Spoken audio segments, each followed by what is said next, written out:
Il faut saluer l'initiative. L'initiative est vraiment noble. Je pense bien, il y a quelques années, nous faisions partie de ceux qui ont avancé, qui ont proposé l'ouverture de la voie d'Iloa. Il y a quelques années. Et si aujourd'hui, son Excellence, le président Talon et son gouvernement ont réfléchi comment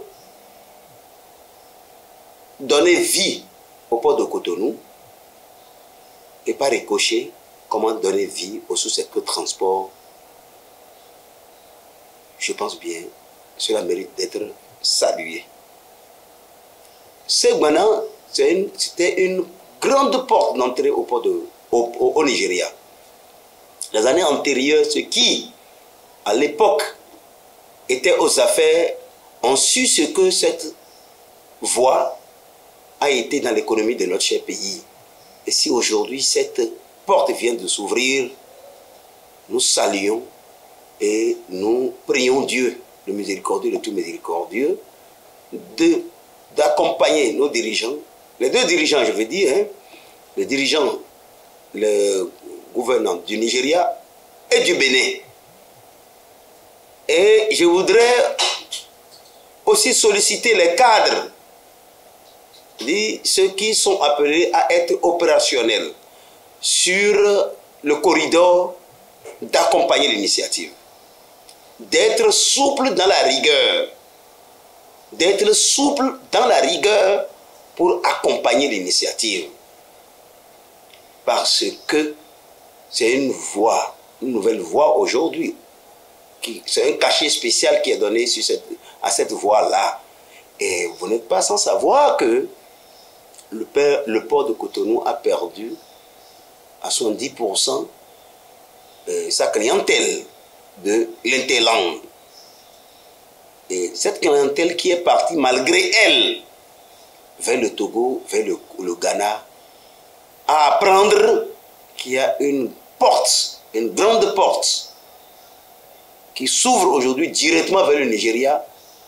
Mais cette clientèle ne peut qu'applaudir, mais à une seule condition, que des mesures soient prises au départ de la marchandise, sur le corridor et à la frontière.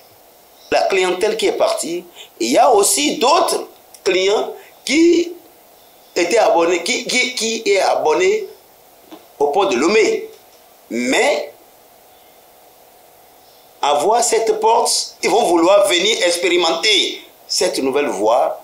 C'est en cela que je demande que ceux qui vont être opérationnels soient vraiment souples dans la rigueur et que des mesures de sécurité soient prises. Que les taxes de tous côtés doivent être revues à la baisse pour attirer attirer les clients, retourner les anciens clients et amener d'autres qui viendront faire leur expérience au port de Cotonou. Et tant que la sécurité n'y est pas et que des mesures claires ne sont pas prises pour mettre en confiance le client, on va beau ouvrir, mais si des mesures claires n'accompagnent pas, les premiers vont douter.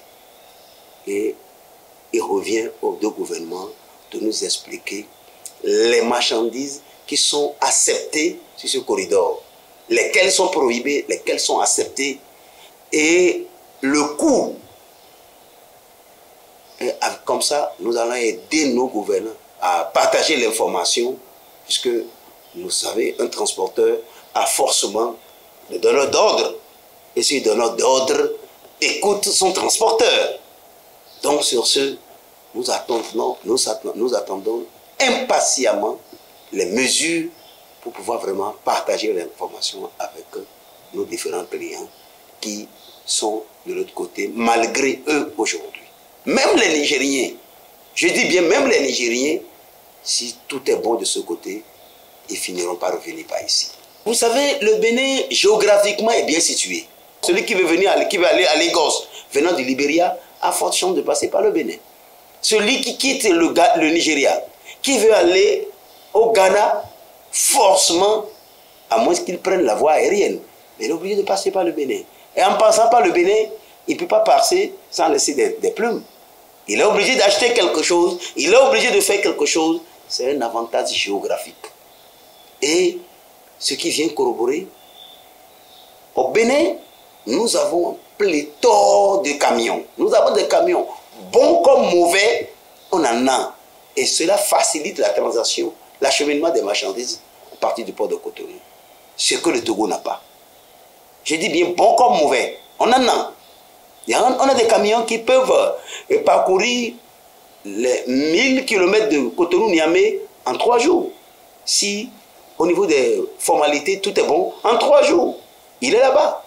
On en a on a des camions qui peuvent faire 1 mois en route. Toujours est-il qu'ils contribuent à l'enlèvement de la marchandise.